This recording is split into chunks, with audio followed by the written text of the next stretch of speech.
بسم اللہ الرحمن الرحیم ایاک نعبد و ایاک نستعین۔ میرے پاکستانیوں، میں ابھی رات کے تقریباً 12 بجنے لگے ہیں، تو میں آپ کے سامنے صرف مختصر بات کرنا چاہتا ہوں، اور وہ بات ہے یہ جو سارا توشہ خانہ کا ڈرامہ چل رہا ہے۔ تو میں یہ واضح کر دوں کہ یہ ضروری آپ کا سمجھنا ہے کہ توشہ خانہ یہ ہے کیا۔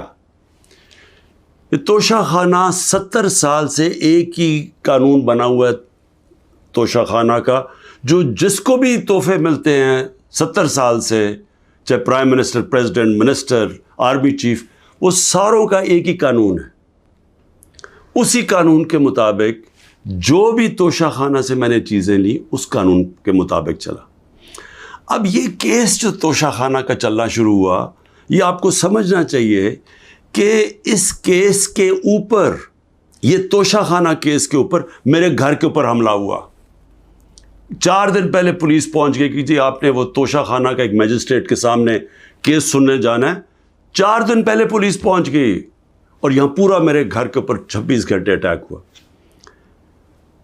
مجھے جب 9 مئی کو غیر آئینی اور قانونی طور پہ اغوا کیا گیا اسلام آباد ہائی کورٹ سے، تو مجھے جب جیل میں لے گئے پولیس لائنز میں، وہاں مجھے ایک دم پتہ چلتا ہے کہ ایک جج صاحب، جج ہمایوں دلاور وہاں بیٹھے ہوئے ہیں، اور وہ آپ کے اوپر توشہ خانہ کے کیس کے اوپر کوئی کارروائی کرنا چاہتے ہیں۔ نہ میرا وکیل، نہ مجھے کیس کا پتہ، اور پتہ چلتا ہے کہ وہ ادھر آ کے میرے اوپر فرد جرم لگا کے چلے جاتے ہیں۔ فرد جرم لگا سکتے ہی نہیں جب تک کہ میرے اوپر، جب تک مجھے پوری طرح بتایا نہ جائے کہ وہ ہے کیا، میرے سامنے فرد جرم لگتا ہے یا میرے وکیل کے سامنے۔ جب ہمیں یہ پتہ چلا، اس سے اگلے دن ہم نے ریکیوزل کا کہا۔ ہم نے کہا جی ہمیں ان جج صاحب سے جس طرح انہوں نے کارروائی کی ہے، ہمیں کوئی انصاف کی توقع نہیں ہے۔ یہ 11 مئی کو ہم نے کیا۔ اس کے بعد بہرحال ایک پورا سلسلہ چلتا رہا، جس میں یہ واضح ہوتا گیا کہ ایک پلان بنا ہوا ہے کہ توشہ خانہ میں عمران خان کو ڈسکوالیفائی کرنا ہے۔ مجھے ایک سوال دیے گئے، 35 سوال دیے گئے، کویسچن جج صاحب نے کہ جی ان کے جواب دو۔ محرم کی چھٹیاں بھی تھی، خیر ہم نے بڑا زور لگا کے اس کا جواب تیار کیا۔ میں نے کوئی 1 گھنٹہ عدالت میں کھڑے ہو کے کل سارے سوالوں کا جواب دیا۔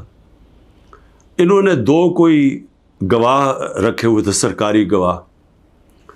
کوئی بھی ایسی چیز نہیں تھی جو میں نے 35 سوالوں میں جواب نہیں دیے، ایک ایک چیز کا جواب دیا۔ اور ایک جگہ جو یہ بات کدھر پھنس رہی تھی جی، کہ آپ نے جی یہاں توشہ خانہ نہیں لکھا، یعنی ہم نے سارے پیسے سب ڈکلیئرڈ تھے، جتنے توشہ خانہ کے پیسے تھے بینک میں ڈکلیئرڈ تھے، وہ سارے میرے الیکشن کمیشن کے سامنے ڈکلیئرڈ تھے، وہ میں جو FBR تھی اس کے سامنے ڈکلیئرڈ تھی، ویلتھ ٹیکس میں ڈکلیئرڈ تھا، سب کچھ ڈکلیئرڈ ہے۔ ایک جگہ پہ کہتے جی یہ پیسہ تو ہے، لیکن یہاں اس کے اوپر توشہ خانہ نہیں لکھا۔ اب یہ میرے اکاؤنٹنٹ نے بھرا ہوا تھا، 40 سال سے میری وہی اکاؤنٹنگ فرم ہے۔ تو میں نے اپنے گواہ میں لکھا کہ یہ اکاؤنٹنٹ کا کام ہے آ کے آپ کو ایکسپلین کرے، پیسے تو ہیں کہ جی اس نے توشہ خانہ پیسے کے آگے لکھا یا نہیں لکھا۔ حالانکہ وہ اکاؤنٹنٹ کلیئر ہے کہ قانونی طور پہ اس نے ٹھیک کیا، اب وہ اکاؤنٹنٹ نے آنا تھا۔ آج پتہ چلتا ہے جج صاحب کہتے ہیں جی 1 گھنٹے میں گواہ کو پروڈیوس کرو۔ گواہ راستے میں ہوتا ہے، کہتے اب ہم نے کینسل کر دیا، اب کوئی گواہ آپ سامنے نہیں لا سکتے۔ میں یہ سوال پوچھتا، یہ کوئی ملٹری ٹرائل ہو رہا ہے، میرا رائٹ، میرا حق ہے فیئر ٹرائل کے لیے، یعنی ایک دم گواہ کینسل کر دیے۔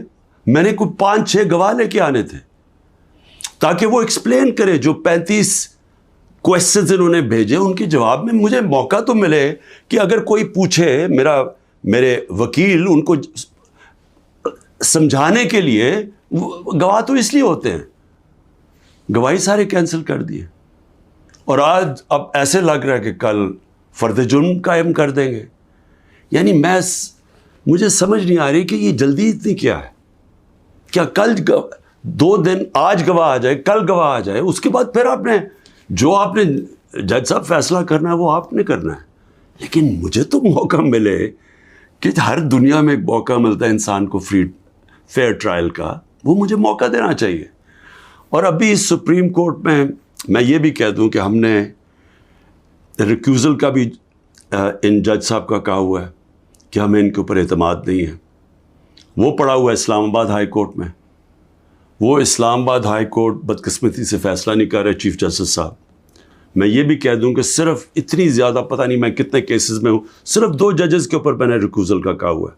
ایک اسلام آباد ہائی کورٹ کے چیف جسٹس اور دوسرے یہ جسٹس دلاور.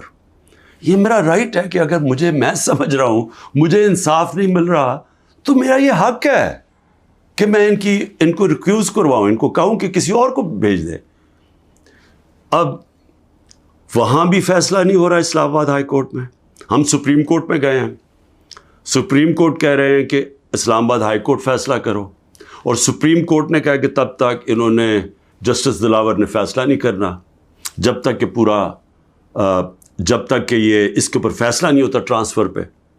لیکن مجھے لگ رہا ہے کہ کل انہوں نے فیصلہ کر دینا ہے، اس لیے میں رات کو لیٹ آپ کے سامنے آ رہا ہوں.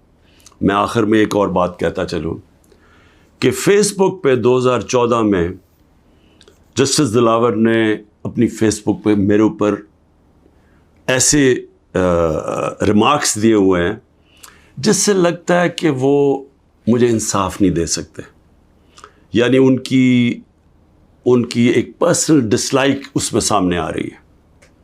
ہم نے یہ چیف جسٹس صاحب اسلام آباد والوں کو کہا کہ دیکھیں یہ پریجوڈسڈ ہے. انہوں نے جا کے ایف آئی اے کو کہا کہ بتاؤ کہ جناب یہ ٹھیک ہے یا نہیں، یہ جو فیس بک پہ ان کی پوسٹ تھی. ایف آئی اے نے وہ چیک کر کے کہ کیونکہ وہ ڈیلیٹ کر چکے تھے پوسٹ، انہوں نے واپس کہا دی وہاں تو پوسٹ ہی نہیں ہے. دیکھیں بڑا آسان کام ہے. اگر آپ اس ملک پہ انصاف چاہتے ہیں، میں چیف جسٹس صاحب اسلام آباد آپ کو بھی کہتا ہوں اور ایف آئی اے آپ کو بھی کہتا ہوں، ایک فیس بک کو ایک صرف لیٹر جانا چاہیے آپ سے، ایک ای میل کریں کہ یہ کیس ہو رہا ہے. 90 دن تک ان کے پاس ریکارڈ ہوتا ہے. اگر آپ ڈیلیٹ بھی کر دیں کوئی پوسٹ تو 90 دن تک فیس بک کے پاس اس کا ریکارڈ ہے.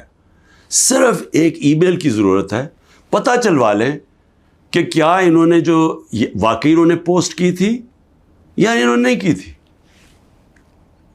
آدھے گھنٹے میں سارا اس کا پتہ چل جائے گا کہ کیا جسٹس دلاور نے واقعی وہ میرے اوپر جو بڑی ان کا مائنڈ شو کرتا ہے کہ وہ شاید میرے سے انصاف نہ کر سکیں، وہ پوسٹ میں ریفلیکٹڈ ہے. پتہ چل جائے گا کہ ہے یا نہیں ہے.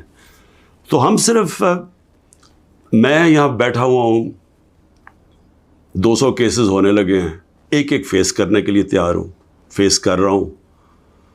پچھلے 2 مہینے میں 350 عدالت میں کیسز کے اندر میری پیشی ہو چکی ہے. 350، یہ بھی ریکارڈ ہے. میں آگے بھی تیار بیٹھا ہوں، لیکن صرف یہ چاہتا ہوں کہ انصاف ملے. اور انصاف ملنا کوئی مشکل کام نہیں ہے. اگر صرف مجھے یہ موقع دیا جائے کہ اگر میں یہ سمجھتا ہوں کہ کوئی جج میرے سے انصاف نہیں کر رہا تو یہ میرا حق ہے کہنا کہ جی ٹرانسفر کر دیں کیس کسی اور جج کو. تو میں ابھی بھی امید رکھتا ہوں کہ کل فیصلہ کرنے سے پہلے اسلام آباد ہائی کورٹ اور سپریم کورٹ میری بات سنیں گے تاکہ مجھے فیئر ٹرائل مل سکے. شکریہ.